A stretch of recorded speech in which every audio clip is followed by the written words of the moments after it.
दोस्तों, एक ऑटो चालक जो स्कूल में ऑटो रिक्शा चलाया करता था, बच्चों को ढोया करता था, जब वह एक दिन अपनी बहन की शादी का सामान लेकर के अपने घर जा रहा होता है तो उसको रास्ते में एक एक्सीडेंट दिखाई देता है, जहां पे बहुत सारे लोग घेर के खड़े हुआ करते हैं। जब जाके पूछता है कि क्या हुआ है, तो लोग बताते हैं कि एक्सीडेंट हुआ है। तो जब देखता है तो वहां पे एक औरत जिसकी उम्र लगभग 28-30 साल है, वह तड़प रही है। कोई छूने वाला नहीं है। वह चिल्ला चिल्ला के कह रही है कि मुझे बचा लो, मेरी बच्ची को बचा लो, कहीं मैं मर गई तो मेरी बच्ची को देखने वाला कौन है, मुझे हॉस्पिटल पहुंचा दो। यह सब चिल्ला चिल्ला के कह रही है, लेकिन उसको छूने वाला कोई नहीं है।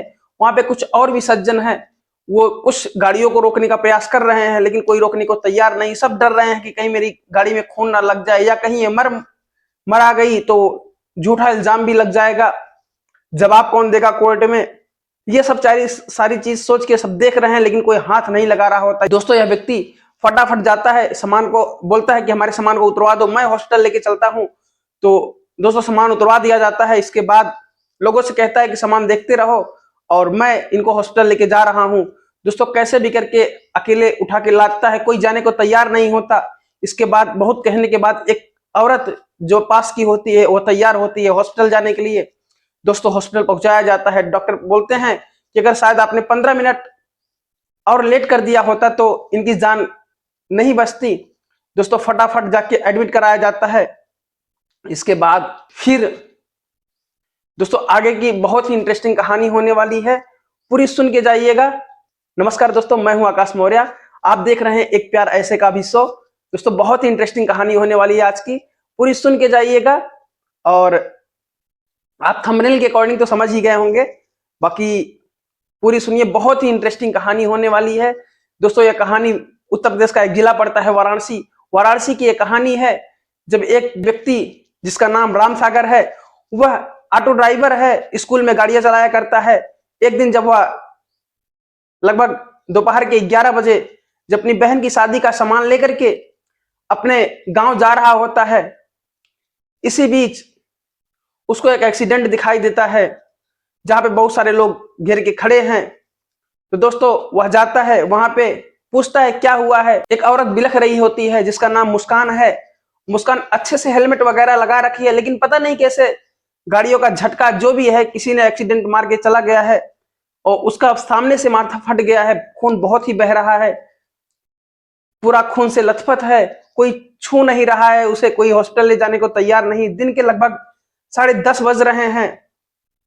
गर्मी की तपन बढ़ गई है और मई का महीना है, कोई पूछने वाला नहीं है। वह चिल्ला रही, कह रही मुझे बचा लो, मेरी बेटी अकेली है, मेरे जाने के बाद मेरी बेटी को कौन देखेगा, मुझे हॉस्पिटल पहुंचा दो। तो दोस्तों, इसके बाद नजदीक में ही एक जिला अस्पताल है, दीनदयाल उपाध्याय हॉस्पिटल है, जहां पे ले जाके उसको एडमिट कराया जाता है। एडमिट कराने के लिए दोस्तों जब ये कहता है, जब इससे जब ये सब सुनता है, जब जो चिल्ला रही होती है औरत, जब देखता है सुनता है तो बोलता है ठीक है, हमारे सामान को फटाफट उतार दीजिए आप लोग, मैं हॉस्पिटल लेके जाता हूं, लेकिन मेरे सामान की देख रेख आप लोग करोगे। लोग जो आसपास के लोग होते हैं वो कहते हैं ठीक है, मैं आपकी सारी सामान की जिम्मेदारी हम लोग लेते हैं, हम लोग आपकी सामान की देख रेख करेंगे, कोई दिक्कत नहीं, आप लेके जाइए। तुरंत वो आदमी अपनी गोद में उठाता है, उसको लिटाता है, फिर कहता है कोई साथ में चलो। तो कोई जाने को तैयार नहीं होता, क्योंकि लेडी थी, थोड़ा सा दिक्कत तो होती है। वो सोच रहा था कि कोई औरत भी साथ में चले तो बेटर है। तब एक औरत बहुत कहने सुनने के बाद तैयार होती है और साथ में बैठती है। हॉस्पिटल लेके वो लोग दीनदयाल हॉस्पिटल पहुंचते हैं, जिला अस्पताल है।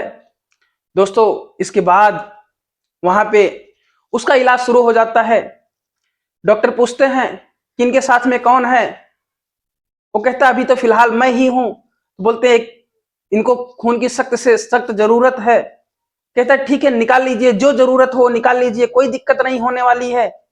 इसके बाद दोस्तों, वह खून 1 यूनिट खून उससे निकाल लिया जाता है। बोलता है डॉक्टर साहब कुछ टाइम दीजिए, हम और खून की व्यवस्था कर देंगे, कोई दिक्कत नहीं होने वाली है। तो दोस्तों, इसके बाद लगभग 12 बज जाते हैं, 2-2.5 घंटे का समय निकल जाता है। उसके माँ बाप, उसके भाई, उसके पिताजी, सब लोग आके एकदम घेर लेते हैं। जैसे उसकी माँ देखती है ये सब चीजें, वह तुरंत बेहोश हो जाती है।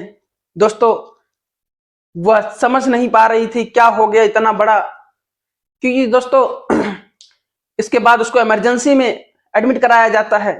जैसे ही एडमिट हो जाती है, ठीक ठाक हो, थोड़ा सा पानी का छींटा मारा जाता है, तुरंत ड्रिप लगाई जाती है, थोड़ा होश में आती है। तो उससे पूछा जाता है कि आप इतनी जल्दी बेहोश कैसे हो गई। बोली साहब, धन्यवाद करो उस व्यक्ति का जिसने हमारी बेटी को लाया, और मैं जब उसको देखी, उसके शर्ट में, उसके कमीज में, उसके पूरे शरीर में इतना खून लगा हुआ था कि शायद मेरी बेटी के शरीर में कितना लगा होगा, कितना खून बह गया होगा। तो दोस्तों, इसके बाद इसको ब्लड चढ़ता है, टाँके वके दिए जाते हैं धीरे धीरे। अब डॉक्टर बोलते हैं आप खतरे से बाहर हैं, लेकिन अगर 15 मिनट थोड़ा सा भी और लेट किए होते आप लोग, तो यह बस हाथ से निकल सकती थी। इसके बाद दोस्तों, उसकी माँ इसको भी हाथ जोड़ के, पैर पड़ के कृतज्ञता जाहिर करती है, कहती है बेटा तुम मेरे लिए भगवान साबित हुए। दोस्तों, जो लड़की है मुस्कान, मुस्कान की शादी हो चुकी है। जिसका एक्सीडेंट हुआ है उसकी शादी हो चुकी है, लेकिन वो अपने पति से अलग रहती है। पेशे से वह सरकारी स्कूल की प्राइमरी की टीचर है। सैलरी भी अच्छी खासी है, 45 से 50 हजार रुपए।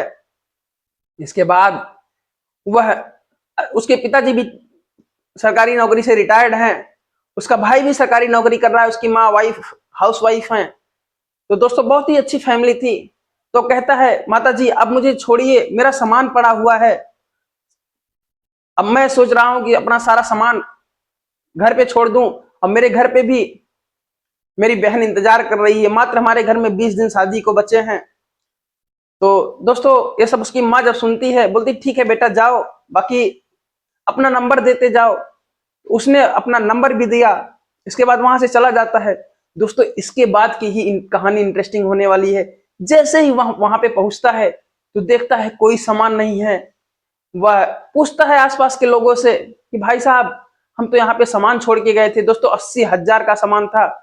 तो दोस्तों, जब उसके बहन की शादी थी, तो वो अपने एक रिश्तेदार को फोन किया होता है कि भाई साहब मैं बाहर से सामान लूंगा, आपकी किराने की दुकान है, आप ही सामान दिलवा दीजिए। कहते भाई साहब क्या बात कर रहे हैं, एक काम कीजिए, हमारी दुकान है, वहां से सामान ले लीजिए, हम उसी भाव में दे देंगे जिस भाव में हम खरीदे हैं। और आओ मैं पैकिंग करवा देता हूँ, सारा सामान लदवा दूंगा, तुम अपने घर पे लेके चले जाना। तो वह ऐसे ही किया था और सामान लेके घर ही जा रहा था। तो ये घटना हो गई दोस्तों रास्ते में। इसके बाद जब देखता है तो कोई सामान ही नहीं है, सब परेशान, रोने भी लगने लगता है। आसपास के लोगों से पूछता है तो लोग कहते हैं कि भाई साहब आप ही तो फोन पे बात किए, और एक आदमी आया था, वो आपको अपना दोस्त बताया, कहा कि वो बोले हैं ऑटो से भी आया था। तो हम लोग सोचे कि ऑटो से आए हैं, तो उसमें दाल चावल चीनी जो भी था, आटा, सब कुछ था, रिफाइंड, यही सब था। तो शादी का खाने पीने की सामग्री थी। अब टोटल दोस्तों 80 हजार 90 हजार रुपए का सामान होता है। वो खूब फूट फूट के रोने लगता है। इसके बाद करे तो करे क्या, कुछ नहीं बचा था उसके पास। एक तो इधर से परेशान, उसको हॉस्पिटल लेके गया, इधर वापस आया तो ये सब सामान गायब। दोस्तों, जो लड़का था राम सागर, वो, उसकी बहन जो थी इकलौती थी, उसके माँ बाप की मृत्यु हो चुकी है। पिता की मृत्यु तो बचपन में ही हो गई थी, और जो माता थी 2 साल पहले गुजर गई हैं। 4 साल पहले उनकी उसकी बीवी भी एक्सपायर कर चुकी है, उसको छोड़ के जा चुकी है। 4 साल पहले उसकी एक छोटी सी गुड़िया है। बस उन्हीं परिवार में 3 लोग हैं।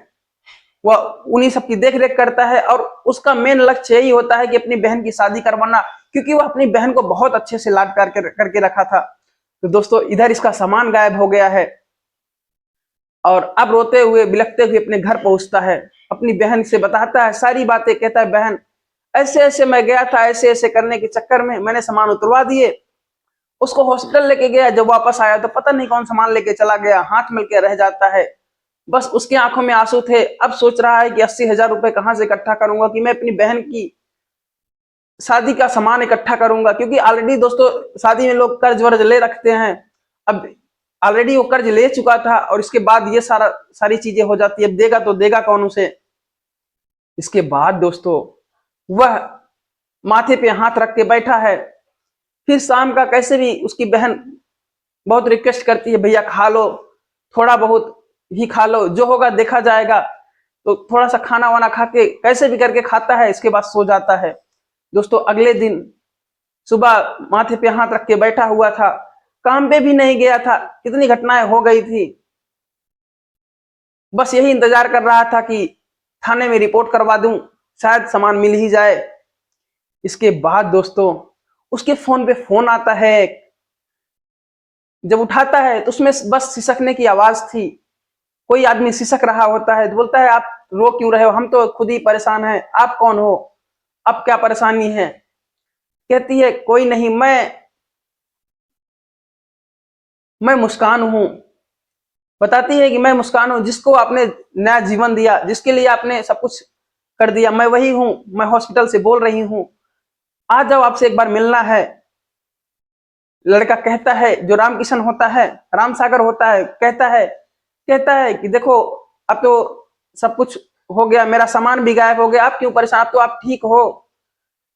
कहता है, लड़की कहती है, नहीं आप फिर भी हमसे मिलो। लड़का जाता है मिलने के लिए, पूछता है, लड़की इशारा करती है, टेबल रखी होती है बगल में, इशारा करती है, कहती है एक काम करो, यहीं बैठ जाओ। टेबल पे बैठ जाता है रामकिशन, सर नीचे करके। लड़की दोस्तों 1 लाख रुपए निकालती है, गड्डी 2 गड्डी 50-50 हजार की देती है। दोस्तों उसको निकालती है, उसके सामने रख देती है, उसके हाथ पे, कहती है, ये हमारी तरफ से छोटा सा भेंट रख लीजिए, मैं आपका जो आपने एहसान किया है, मैं इसका कैसे चुका करूं, मुझे तो खुद नहीं पता चल रहा है, मैं कैसे एहसान के आपको चुकाऊं, मेरे पास इतने हैं, इसको आप रख लीजिए। लड़का कहता है, अभी तो आपको खुद ही जरूरत है, आप हॉस्पिटल में हो, आप हमारी मदद क्यों कर रही हो, जो हो गया सो हो गया, जाने दो। अब तो जब ऊपर वाला नहीं चाह रहा है कि मेरी बहन की शादी अच्छे से हो, तो आप उसमें क्या कर सकते हो। ये सब बातें लड़का जब बोलता है, उसकी आंखों में आंसू आ जाते हैं लड़की के। कहती है, अगर आप चाह रहे हो कि मैं भी आपका एहसान चुकाऊं, थोड़ा ही बहुत चुका दूं, तो ये पैसे रख लीजिए, ये आप मत रखिए, आप मेरी तरफ से अपनी बहन की शादी में लगा दीजिएगा। अब तो आपका सामान भी चोरी हो गया है, उसके बदले में थोड़ी सी है रकम, मैं आपका एहसान चुका नहीं सकती। दोस्तों इसके बाद वो रख लेता है। इसके बाद कुछ सज्जन होते, कहते हैं चलो एफआईआर दर्ज करवाते हैं। वह उसके साथ के जो उसके भाई वगैरह थे, उसके साथ में जाते हैं, एफआईआर दर्ज करवाते हैं थाने में, और बताते हैं रिपोर्ट में कि सर ऐसे ऐसे मेरी बहन की एक्सीडेंट हुआ था, और ये साहब हॉस्पिटल लेके पहुंचे, सामान वहीं उतरवा दिए थे किसी के सहारे। कोई आया और कहा कि मैं उनका दोस्त हूं, फोन पे बात करवाया लोगों से और सामान लेके चला गया। रिपोर्ट पुलिस लिख लेती है। लेकिन दोस्तों पुलिस की भी इतनी कृतज्ञता, इतने अच्छे से निर्वाह करती है। दोस्तों जब एक कह के सब कुछ एफआईआर दर्ज करवा के चला आता है अपने घर पे, पुलिस अपने काम को इतने अच्छे से करती है कि वह 3 लोगों को अरेस्ट कर लेती है, दबिश देती है। ये सब काम सुन के इतना इंप्रेस हो गई थी पुलिस कि वो तुरंत तत्काल में कार्रवाई शुरू करती है, टीम गठित करके जब लोगों को अरेस्ट करती है। 3 लोग अरेस्ट होते हैं, 2 शराबी थे, एक ऑटो ड्राइवर निकलता है। जब उससे कड़ी पूछताछ की जाती है, मारा पीटा जाता है तीनों से, बताते हैं तो उसमें जो 2 होते हैं वो उसको ऑटो वाले को 4 से 5 हजार रुपए दे दिए थे। वो कहे थे कि एक काम करो, तुम वहां पे जाओ, बस यही कह देना कि मैं उनका दोस्त हूं, और सारे सामान लदवा लेना और इसके बाद लेके चले आना, और कोई कुछ बोलेगा तो मेरे से बात करवा देना। दोस्तों ऐसे ही ऑटो वाला किया था। सामान वे लोग कहीं बेचने की तैयारी में थे, बेच नहीं पाए थे, तब तक ये सब चीजें हो गई। इसके बाद दोस्तों फिर यह जो लड़का था, जो पुलिस वाले थे, इसको सारा सामान निकलवाते हैं, इसके घर पे पहुंचा देते हैं। ये लड़का बहुत खुश होता है कि अब तो सामान भी आ गया, इतने पैसे भी आ गए हैं। यह लेकिन दोस्तों इतना अच्छा व्यक्ति था जो राम सागर था, वह दूसरे दिन फिर से पैसे लेके हॉस्पिटल में पहुंच जाता है मुस्कान के पास में। मुस्कान से कहता है कि मेरे सामान मिल गए हैं, आप अपने पैसे रख लीजिए, मैं ठीक है जैसे भी करके कर लूंगा। मुस्कान कहती है आप एक तरफ से, मैं चाहती हूं कि एहसान थोड़ा सा कम हो जाए आपका, बस मैं चुका तो सकती नहीं सारा एहसान, लेकिन थोड़ी सी हेल्प चाह रही हूं, कर दूं, ये कुछ नहीं है आपके इस एहसान के सामने। लेकिन ये सामान, ये जो पैसा है आप अपनी बहन की शादी में लगा देना। वास्तव में दोस्तों इसको पैसे की बहुत जरूरत थी, क्योंकि किसी की बहन की शादी होती है तो हर कोई चाहता है क्या जी भर के दे दूं। तो दोस्तों ये सारा सामान जो होता है, ये जो पैसा होता है, उसकी जो मुस्कान थी उसके हाथों पे फिर से रख देती है, कहती है माफ कीजिए, अगर आप ऐसा नहीं करेंगे तो मैं सोचूंगी कि आपने मेरे साथ अन्याय किया है, आपने मुझे हॉस्पिटल नहीं पहुंचाया, जो भी है मैं सारे एहसान को भूल जाऊंगी।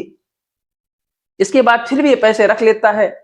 दोस्तों उसको पैसे की तो जरूरत थी ही, जाता है अपनी बहन के लिए कुछ, जैसे वॉशिंग मशीन या और सामान भी नहीं लिया था उसने, कुछ ज्वेलरी की कमी थी, 1 लाख रुपए में थोड़ा थोड़ा करके सामान ले लेता है, सारे पैसे उसी में लगा देता है। दोस्तों इसके बाद उसकी माँ भी कहती है बेटा अभी तो तुम चले जा रहे हो, मैं हम लोग को शादी में जरूर बुलाना। कहता है माता जी कैसी बात करनी है, अब तो एक प्रकार से खून का रिश्ता जुड़ गया है आप कहेंगी तो, और आपको लोग को जरूर आना चाहिए, इतना अटैचमेंट आप लोगों ने, इतनी हमारी हेल्प की। इसके बाद दोस्तों कहता है शादी में सबको आना है, और हॉस्पिटल में अभी जो मुस्कान है हॉस्पिटल में ही है, ये सारे शादी की तैयारी में लग चुका है। मुस्कान जो थी दिन में 3-4 बार जरूर फोन करती थी राम सागर को, पूछा करती थी कैसी तैयारियां चल रही, क्या तैयारी हुई क्या नहीं हुई, हर डेली 4 से 5 बार, और अपनी बार बार कृतज्ञता जाहिर करती कि आपने बहुत, आप हमारे लिए भगवान हो, आपने हमें बचाया।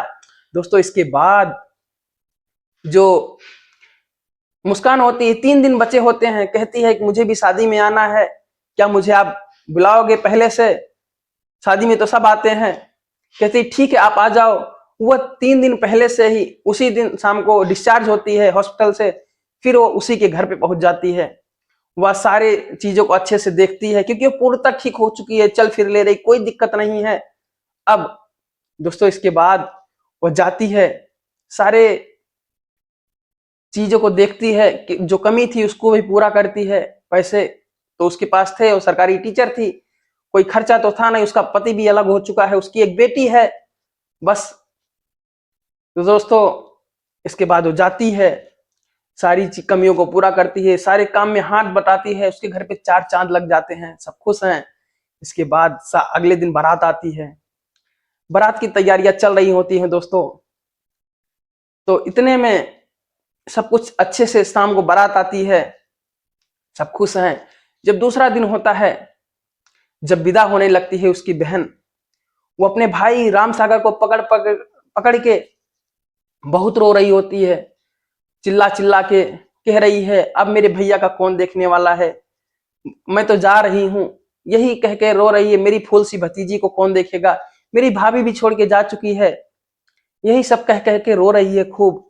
इतने में तब ये जो लड़की मुस्कान है वो आती है, कहती देखो बहन, सबको विदा होना है, अपने भाई से जुदा होना पड़ता है, समाज के सारे व्यक्ति देख रहे होते, बेचारे ये दो थे कितने अच्छे से रहा करते थे, आज तक दोनों में लड़ाई झगड़ा तक नहीं हुआ, दोनों माँ बाप के इकलौते थे, एक भाई एक बहन तो थे ही ये लोग। अब सब यही समाज यही कहता था कि दोनों इतने अच्छे थे कि आज तक कोई कुछ नहीं कह पाया, कितने अच्छे से रहा करते थे, आज बहन बेचारी छोड़ के जा रही है। ये इसका बाप भी बचपन में ही चला गया था। दोस्तों पूरा बाप का फर्ज निभा रहा होता है। इसके बाद रोते रोते जब ये दोनों अलग होते हैं, इसको बैठाती है राम सागर को, कहती है देखो सबको जाना होता है। और दोस्तों इसी बीच जो राम सागर है, इसकी 7 साल की बेटी और मुस्कान की 5 साल की बेटी, दोनों शादी में पहले से आए थे, लोग बहुत खुश, दोनों सहेलियां बन चुकी होती हैं, और एक प्रकार से दोनों अच्छे से, ये भी बच्ची भी लिपट के रो रही होती है अपनी बुआ को कि उसकी बुआ जा रही है। इसकी मुस्कान की भी बेटी देख रही है कि वो अपनी बुआ को लिपट के रो रही है। दोस्तों इसके बाद विदाई होती है।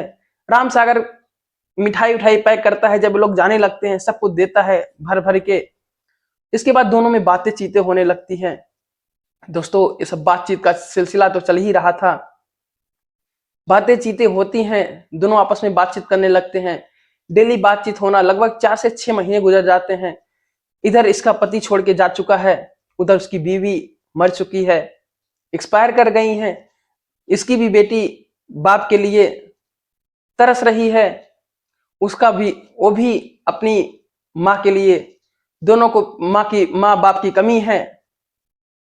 मुस्कान की बेटी को पिता की कमी है, इसकी बेटी को माँ की कमी है।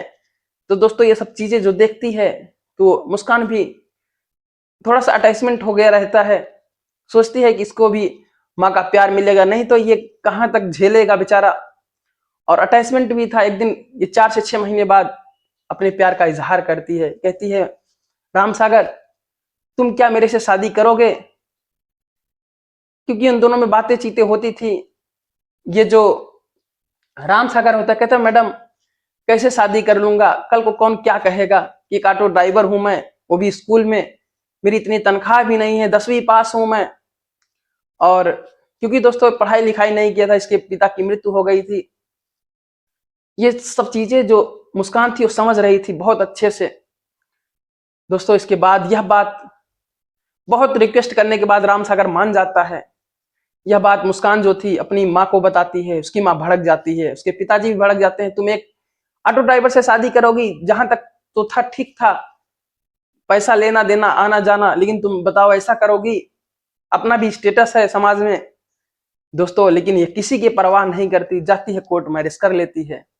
कहती है होगा समाज होगा, उस दिन तो कोई समाज नहीं आया जिसने मुझे पूछा तक नहीं, आज मैं उस समाज की परवाह करूं? कौन सा समाज, किस समाज की बात कर रहे हैं? जब उस दिन 11 बजे दिन में दोपहर में मेरा खून निकल रहा होता है, मैं बह रहा था, खून बिलख रही थी रोड पे, तो कोई पूछने वाला नहीं है, वही समाज था, मुझे छुआ तक नहीं।